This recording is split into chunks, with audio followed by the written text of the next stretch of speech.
नमस्कार। तो मैं हूं केशव खिलाड़ी। तो आज मैं आ पहुंचा हूं मुरली मनोहर मंदिर पर, जो चंबल के बिहोड़ों में बना हुआ है।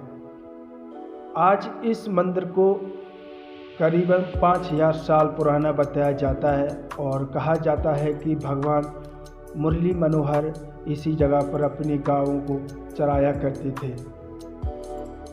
चंबल बिहोड़ों में आपको कई और ऐसे मंदिर मिल जाएंगे, जैसे भगवान शिव के और हनुमान, माता वैष्णो देवी के, शीतला माँ के, कई ऐसे और मंदिर मिल जाएंगे। मगर भगवान श्री कृष्ण का मंदिर एक चंबल बिहोड़ में एक इकलौता ही मंदिर है, जो मुरली मनोहर के नाम से प्रसिद्ध है, जो काफ़ी जंगलों के अंदर बना हुआ है और एक जो हवेली के अंदर बना हुआ है और काफ़ी 5000 साल पुराना मंदिर बताया जाता है।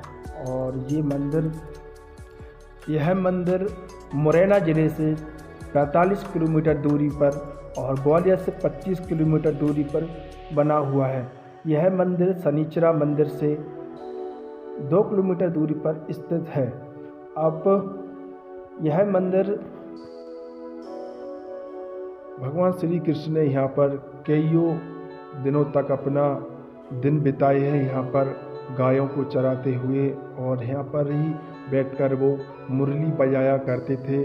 और यहाँ के जो भी वन के पक्षी जानवर हुआ करते थे, वो मुरली सुनने के लिए यहाँ पर आ जाते थे।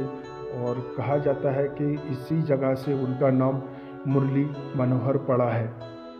तो ये कुआं है, काफ़ी पुराना है और इसे पत्थर की चट्टान को काटकर ही बनाया गया है। तो अभी हम मंदिर के अंदर चलते हैं, आपको दर्शन कराते हैं मुरली मनोहर के, जो 5000 साल पुरानी मूर्ति बताई जाती है। तो चलते हैं, अभी हम मंदिर के अंदर आ चुके हैं, चौक के अंदर। तो ये मंदिर सामने है, सीढ़ी वाला, और ये हवेली है। पता नहीं कब कितनी 500 400 या साल पुरानी हवेली है ये, और काफ़ी पत्थर की बनी हुई है पूरी। तो अभी हम आपको दिखाते हैं मंदिर।